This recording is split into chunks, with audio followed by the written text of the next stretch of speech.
Kaikuren ustez, ekoizpen arduratsua da gure abeltzain guztiei, handiei naiz txikiei, laguntza bera ematea. Kaiku kilometro zero, ekoizpen arduratsuko esnea.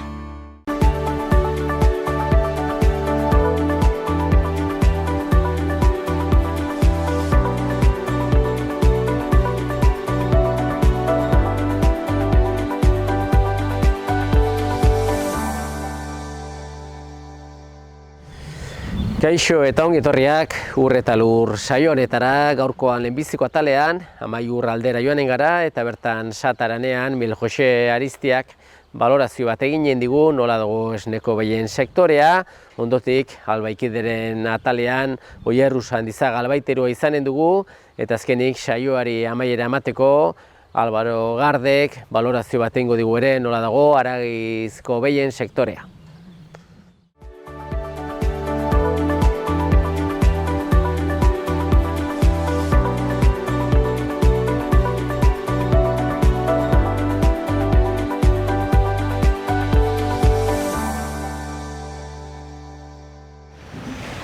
Saioaren hasieran esan bezala, orain honetan Sataranean gaude, Amaiurren, Miguel Jose Aristiarekin gaude, eta Miguel Jose hementxe ja ekaina entzinera baduie, eta pixka bat ezagit, gorabehera asko izaten ari da, alde batetik eguraldia ere, baina zuentzat eguraldia garrantzitsua da, baina gehiago garrantzitsuena da ez esnearen prezioa.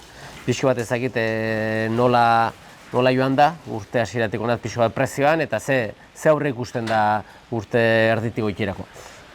Bueno, pues bai, esnien prezioa pixket joera behitirantzan du, jein edu maiatzako pixket jeitxira markatu zuten, horrei uste ekainan berriz markatzen dela behiti, eta iduri duenez, dabiltzen eta solasetan eta bilguretan idurinez joera behiti du, ez?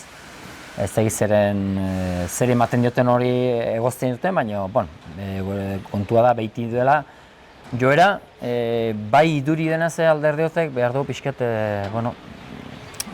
pixket baikorra izan, animetzeko pixket iduri duenez, zerealak eta historiok pentsu elikagai horiek pixket behiti nintela joera iduri duenez, ez?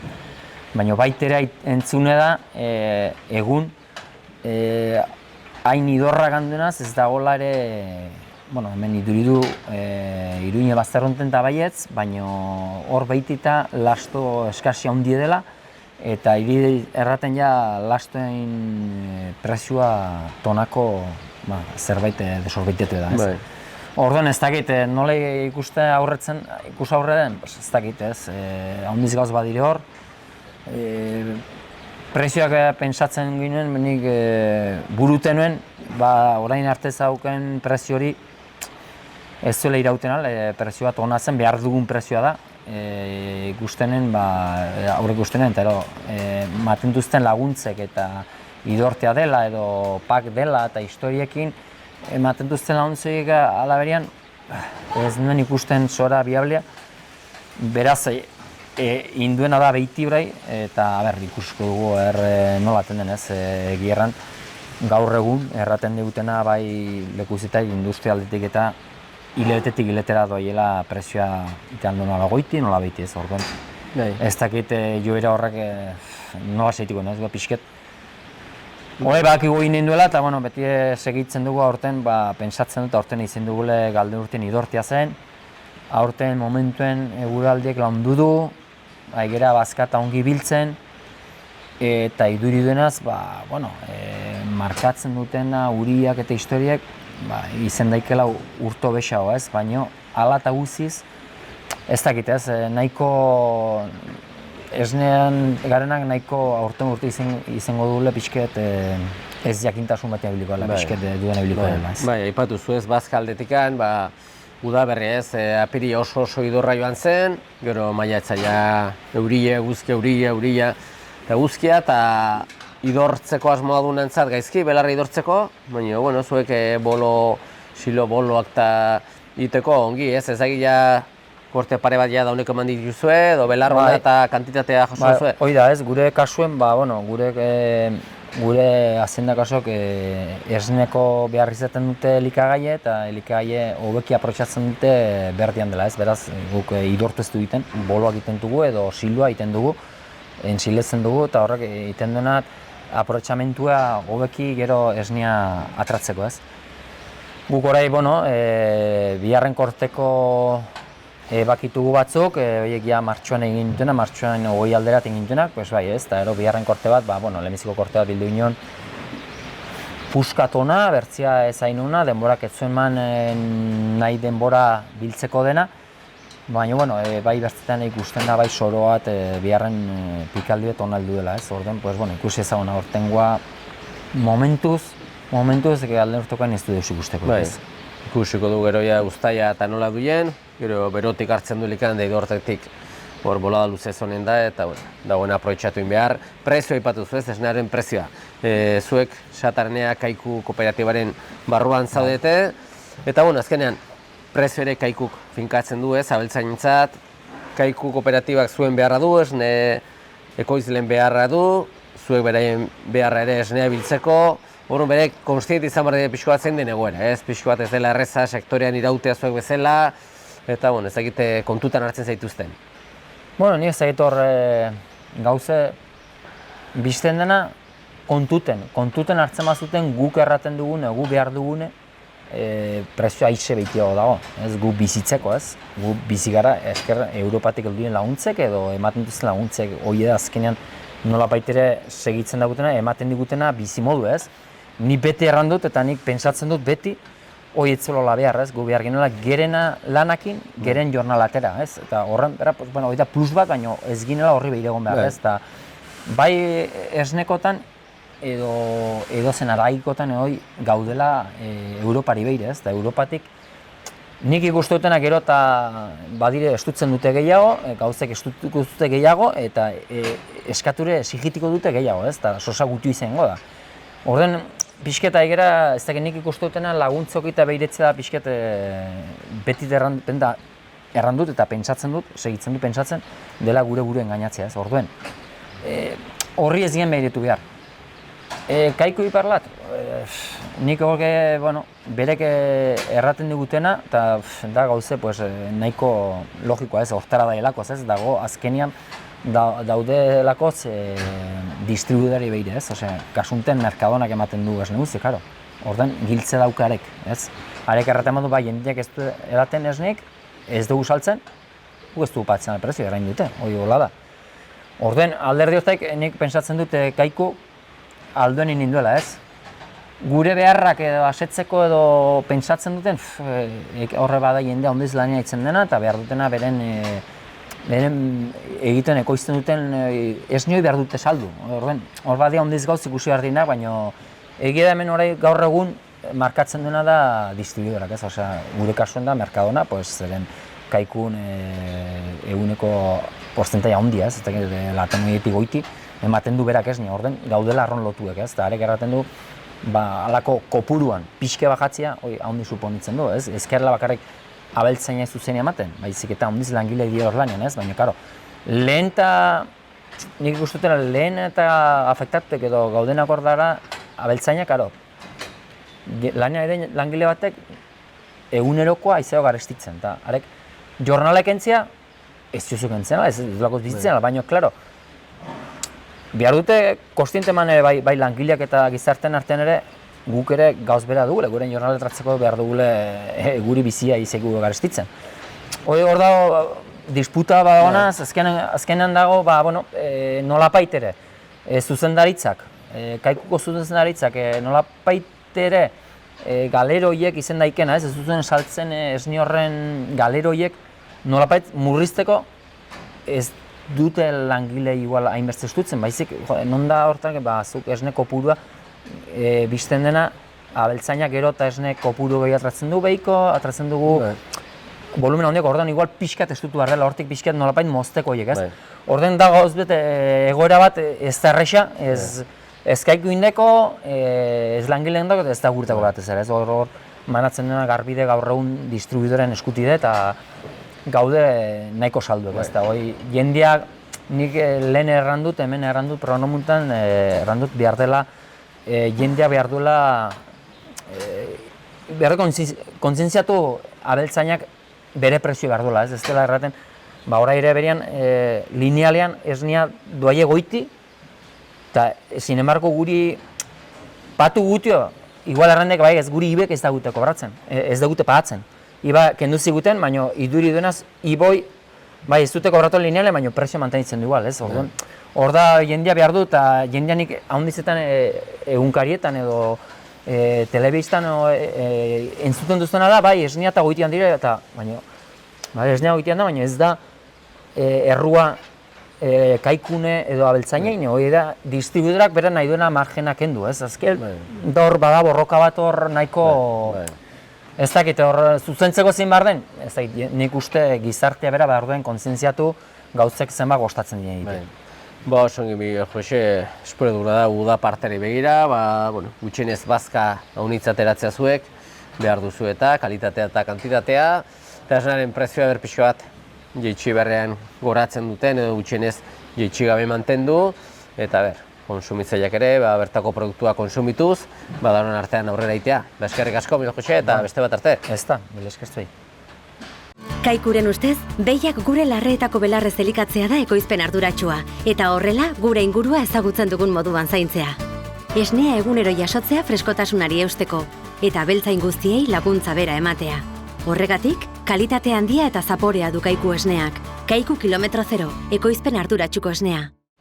Albaikideren atalean gaude, eta gurekin Oier Usandizaga albaiterua dugu, eta Oier, azkenean ez, udaberria pasatzen da, konturatzerako udan sartuko gara, eta azken urtetako bero zakar hauek, esan mildurra ematen digute guri gizakioi, baina baita ere ez, hazienda ikusten da, sufritzen duela, eta batipat esneko behiak, ez, zera gine izaten du. Aurten apirilean jasi ziren lehenbiziko beroak eta ja beldurtu ginen pentsatuz lehenko urte traketxoitako bat izango genuela eta egia da, baina baten du nolabaiteko tregua pixkat eman digula denborak, freskatu duela eta ikusiko da, bakarrekan uda urtero bezala etorriko da, eta esneko behietan beroa edo hobeto esan da estres termikoa, azkenean hartu behar dugu nolabaiteko kombinazio bat, beroa eta temperatura eta humedadean artekoa, eragin oso handia ditu, bai ekoizpenean eta bereziki reproduzioan. Gaur pixka solasteko asmoan honen, reproduzioei pixka nola eragiten dion, edo hoi baino gehiago pixkat zein ditzeta solastegaren ikusteko nola eragiten dion udan reproduzioari eta nola baloratu daiteken ikuilu baten reproduzio egoera nola dijoan, ez? Hori da, azkenean, reproduzioa beltzen baten dintzat ezinbestekoa da, ez? Pixka bat bere etorkizun hor dago, bere sakelere hor dago, eta ez dakit, nondik hasiko gara pixka bat, ze hartu hor dugu kontutan pixka bat, horrelako bero boladak etortzen direlikan, ezetasunarekin. Lehenbizin behar duguna da nolabait ere kontabilizatu nola dijoan gure reproduzio esango genuke jarduna, ez?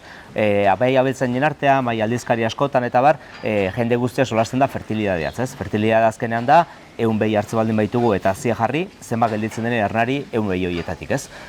Indizea nahiz eta izan oso baliagarria, egia da esateko ikuilu baten reproduzio egoera nola dagon, indize hori nahiko justu gelditzen dela. Azkenean, guk eduki dezakegu hau beltzen bat, fertilitate oso onakin, hau da, inseminatzituen behiak oso ongi gelditzen dienak, baino baliteke behar ez diren hainbeste behi ez dituren inseminatzen, ez? Hau da, igual edukitzake 100 behi disponible inseminatzeko, inseminatzitu 30, hori bai, 30 horiek ernaltzen ditu oso ongi, ez? Orduan, adibidez, gizon horren, establo horren, indize reproduktiboak ez dira oso onak izango.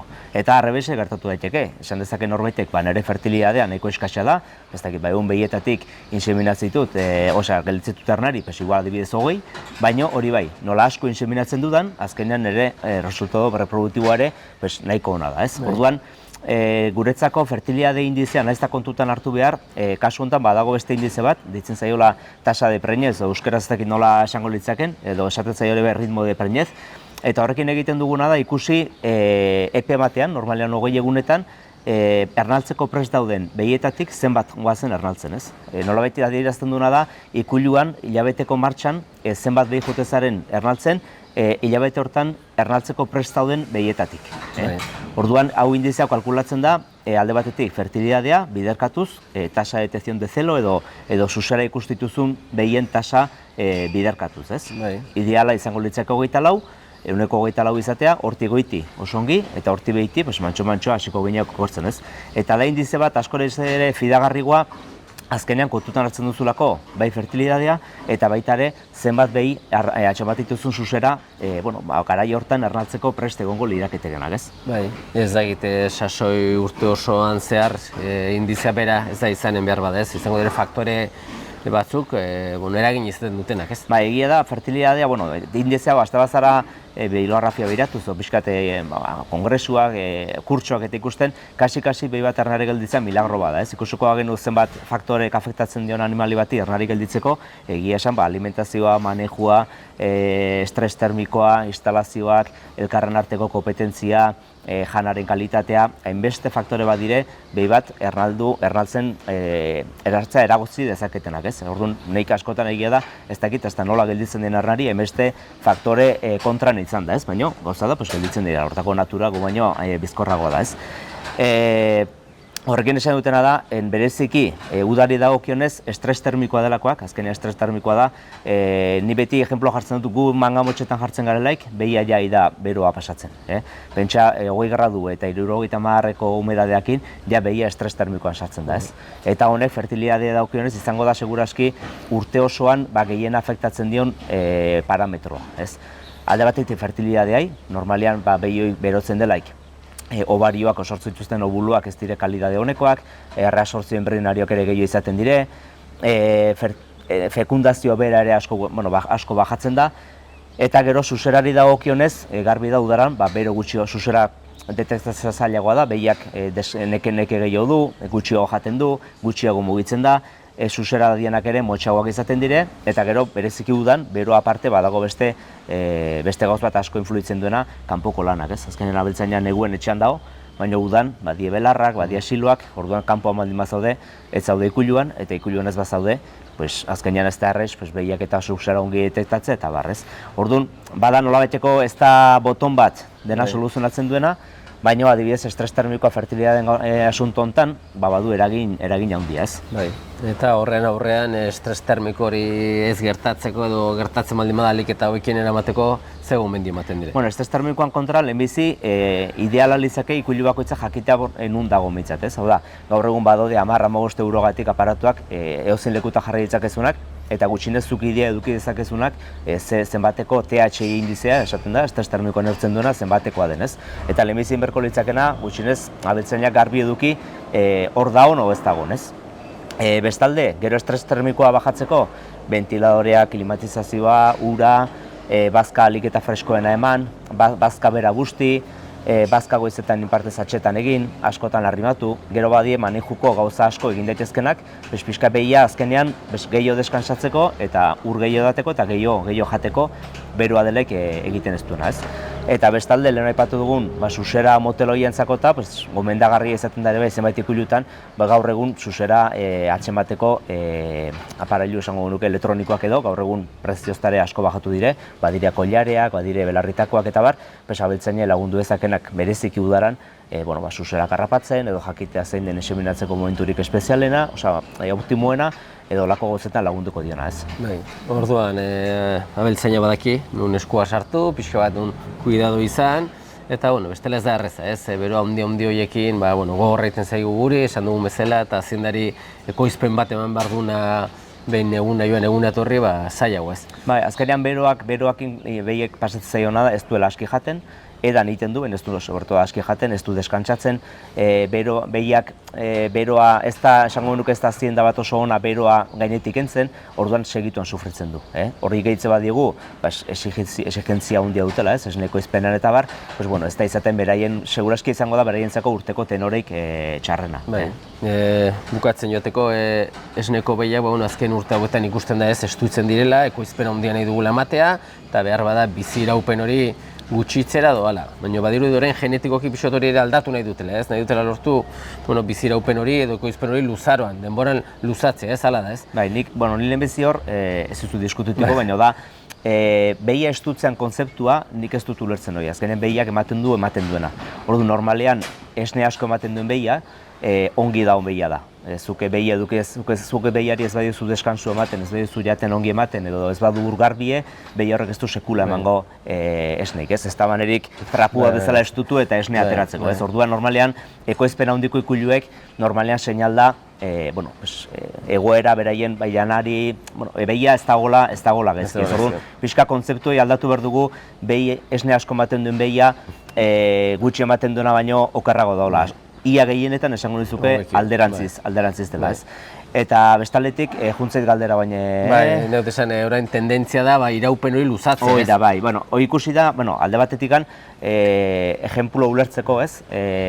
Hoi da, behi bati ez badizkigu ateratzen, parto minimo batzuk, hoi da guk urtero kotxe bat aldatuko bagenu bezala, ez? Claro, noski, hogi gabiltza beti kotxe berriakin, baina horre badu sobrekoste handi bat, ez? Ez diegu esango genuke bere errendimendua ateratzen, ez? Jaio, hazi horretena koste badu, eta bera, esango genuke, dirua bueltatzen haste egunetik esne moduen, ez badugu ateratzen probetxu minimo bat, ailagatu diteke egoera, ez duela ez da bere burua ere pagatzen, ez? Orduen gaur egun ikuluetan longevida esaten dena da parametro oso garrantzitsua, bai egunerokoan, eta adibidez, lehen esan duzun bezala, zezenak elegitzeko garaian ere longevida da gauz bat begiratzen dena. Hortaz aparte, ikusia dago, lehenbiziko umezkoak adibidez, gainentzeko behie baino, 185 esne bat eute, osea 115 gutxiago, orduen ikulutan interesatzen dena da, alik eta, behi ez dut esango zarrena, baina alik eta numero de parto gehien edukitzea, ekoizpenare orduan handiago delako, ez? Esango nuke, orduan dugun behien kapazitatea gorenean dagoelako, ez? Ikulu oso gazte bat, behi asko kentzen dialako, edo goiz kentzen dilako, normalean arazo gutxiko ikulu bat izango da, baina ez ditu lortzen beharreko errentagarritasun edo, efikazia beharrezkoak, ez? Oso ongi Oier, garbi geratu da, beste behin nola ez eskerrak eman, azalpen guzti hauek emategatik, eta segi zuen martxa, eguneroko martxa, lanean lan handiz duzue, eta aurrera, eskerrik asko. Esker mila zuei.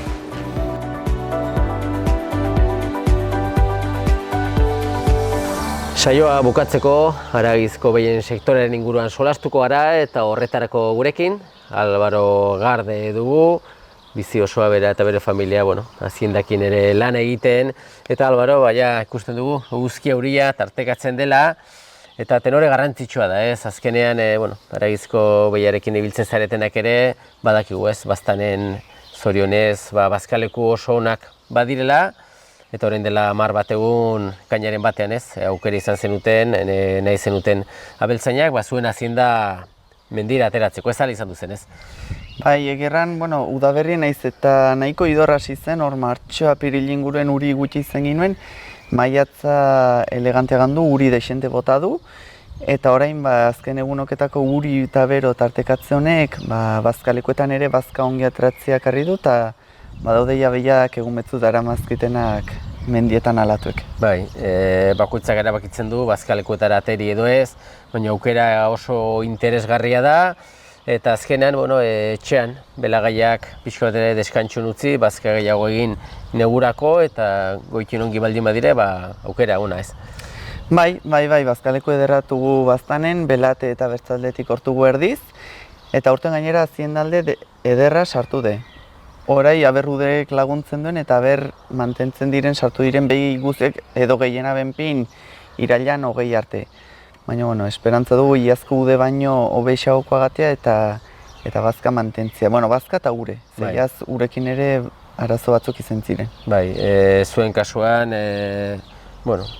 asko saltzen duzu zuen etxean baduzu ere, jatetxea baduzu ere, eta pixko bat hazienda etxerako ere altxatzen duzue, nola doa bat udaberria, udan sartu behar gara, ezagit, prezioa direla, gora berak badire, nola ikusten duzu udaberria? Haragien sektoria udazkenan egu eta udaberrien berdintzu dabilela erranen nuke, bai, prezioak mantendu dire, ez da bajadik sentitu nire inguruen menpin azken egun hauetan, eta espero dugu horberian mantentzia luzaroan ere, azkenean hori seinale hona izintzen. Bai, lehen gaien kasuan, saiatzen zarete beti ere etxetik alik eta bazka gehien egiten, lehenbiziko kortea egin izanen zenuten, belarraz egiz silo idortzeko ez dire eguraldi honak, baina silo egiteko berriz bai, ez egit etxerako bazka izaten egurako ja desente biltzen edo... Pues aurten guk desberdin ingo dugu, aurten behi zenbakien igo garen ez desente etxeko bazkak behiekin jantugu eta orduen kanpotik harko dugu bazka. Iaz desentin ginen, baina gero uden intzuen idortiak egin jangintuen bazka gehienak, orduen kanpotik erosi behar izan ginen. Eta urten ere ikusita badaudela buru desente, etxeko hemen terrenak azkenean nahiko txikiek izaten dire. Orduen erabaki dugu behiekin jantugule edo jaten nahi garela eta kanpotik harko dugu, baina egia da udaberri arraso nahi dela izaten bazkak biltzeko iaz baino hobeki, lehenbiziko korteak eta bigernak ere inek diren horietan nahi dire majotortzen. Orduen hori bai, seinale ona da. Bazkak erosteko orduan, gorakada handia ari du izaten, ze bazka erosten den, prezio garestitxa mar dire edo nola dago gaia? Pues momentu enten prezioak egieran oiniken ez dakizkit, bazkak ez direlako hasik hartzen, baina erten dutenez prezioak nahiko goitik gandirela, iaz ere gantziren, eta urten arazo handiena da, hemen uriein badaku ere, herriberalde hortan ez duela uriapena hasin. Ordeen gari eta hola nahiko motxi daude, lastuakin ere ez dakigu zenbateraino iritsiko den, eta gero badire beza direla eta forrajiak eta nahiko garesti erranduten bezala urik ez duin eta bazkik ez diretorri. Ordeen nahiko ea hemen iten denakin eta erosten denakin abeltzein guziek hornitzeko iristen den. Bazka erosteko orduan zer erosten da batipat, prezioak kontutan hartzen dire, pixka bat jakin behar da, erabaki behar da eta ez, negua luze joaten da eta zinda ongi zaindu behar da ez. Bai, eta gero bakotxak du bere manejoa, segun ze behituzun, esnetako atuzun edo gorriek bakotxan elikadura desberdin da. Azkenean esnea ematen duen behi betei, bazka berdi edo esnean laguntzen duena mamar diozu, edo bertzena luzerna pixket bertze zerbaitekin hasiz, belarra, festuka. Aldiz behigorri errixago da pasatzen eta behigorri lastua eta pentsuekin adidez, pentsu behar du lastuakin dudik gabe. Baina ongi hornitzen dire, behigorriekin ere bezaien daunitzek ibiltzen dute eta belarra baitere. Orden, azkenean segun eta zein den zure manejoa bazka bat edo bertze ekartzea izu. Behi kopuru handitu duzuela esan duzu, seinale saltzen dela ere ez. Azkenen aretzea ateratzen da, zuen kasuan ezagite aretze izerten bide ematen dizuen. Bai, gure kasuen anaiak ostatuetan desente kontsumitzen du, etxeko produkzioan 80% edo erranen nuke hor kontsumitzen dela. Behietan, ardietan, bildotzen kasuen 100%. Eta bai, alde hortatik, ikusten baizu, baduela salida eta salida gainera ona dela, animetzen zara. Eta bertzaldetik, guri beti gustatu izan zizkigu behiak. Eta ja behin hor sartu zarele, balti behizu hobetzeko gogoa, kopuren handitzeko, eta azkenean hor gaude, momentu hortan. Gainontzeko 120 ostatuan edo jatetxean saltzen ez duzuen hori, aratigitara, bertan geratzen da edo... Bai, Elizondoko ziaurri zeragaten dire gure aratxeak zuzenean, gainera berak zuzenean kuadratik erosten du, orduen saltzeko inongo arazoik. Eta ez egite diversifikazio hori, haragizko behiak gustuko dituzue, ardilak ere, naspmena izaten da pixo bat, zein da mota hauekin lan egitea elkarkin bilekin edo...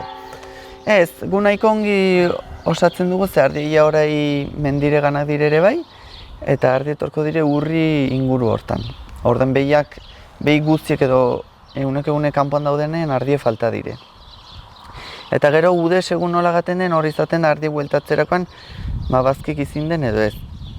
Baina hor bertzek izen eguen ardiekin jatentugu belaiak eta nahiko ongi moldatzen gara. Haragizko behietan Pireneikoak inez dituzue aziendak ez, Pireneik arrazakoak. Genetika ez, geroz da hobea doa Pireneik arrazan, zuri afizio handia duzuzuek ere etxean, zaila da mantentza mai hori beste buru izan da? Bai eta ez.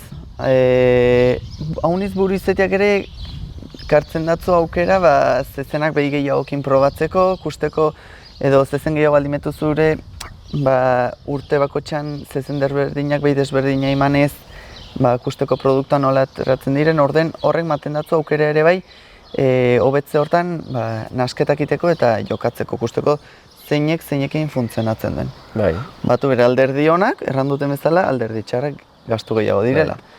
Eta aintzinerako beti izaten da eskaeran bat, edo normalean ez. Aintzinerako, jendean izaten du Pireneika arrazako behiak edo zezenak erosi, eta pixka bat kanpotikan Euskal Herri mailan eskaerak izaten dituzue? Bai, beti zerbait saltzen da biziteko ere, bai. Bai, klaro, nik uste behiatun gehienak, oberen horiek edo politana direnak saiatzen garela etxean uzten. Gero honitzetan ere sorpresa ematen du. Igual etxetan iduridu arroma joa dela, eta gero mige egiten denean aldatzen da. Eta aldrebes ere, hasieran igual ez duena sobera erakusten, gero denbora pastu eta atratzen da.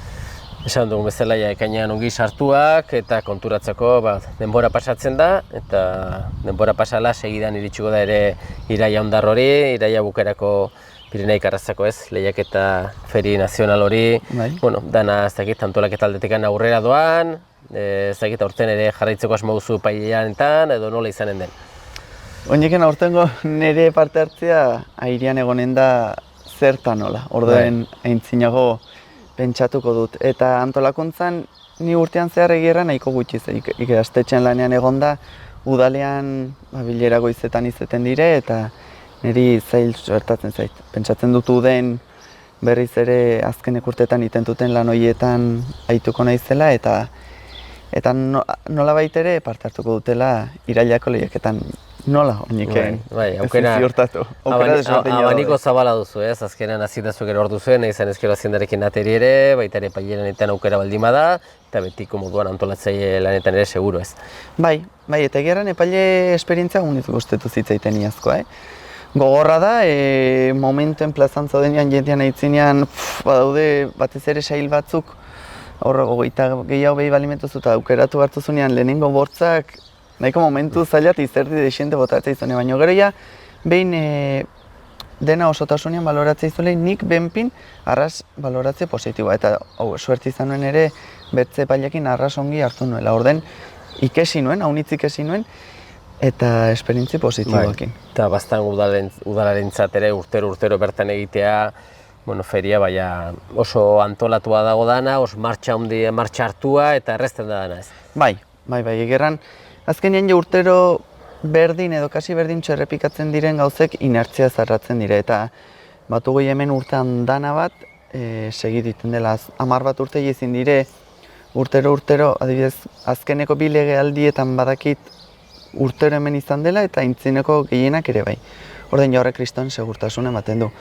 Horren udal aldaketa dator, ez dakigu azkenean afera nola gelditiko den, baina pentsatzen dugu hartzen duten berri hauek ere inetze berdinekin segituko dela eta olako besta baten apostu inen dutela baztanen ospatzen segitzeko.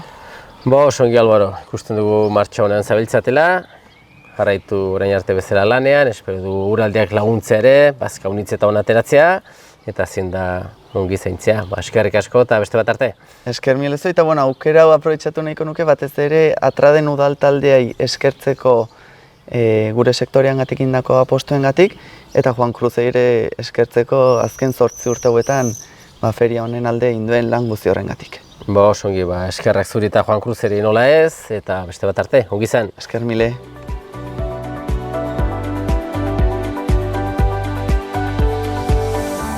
Besterik gabe, agur esateko ordua iritsi zaigu eta eskerrak eman zuen arretagatik agurtzen gara. Ongi segi.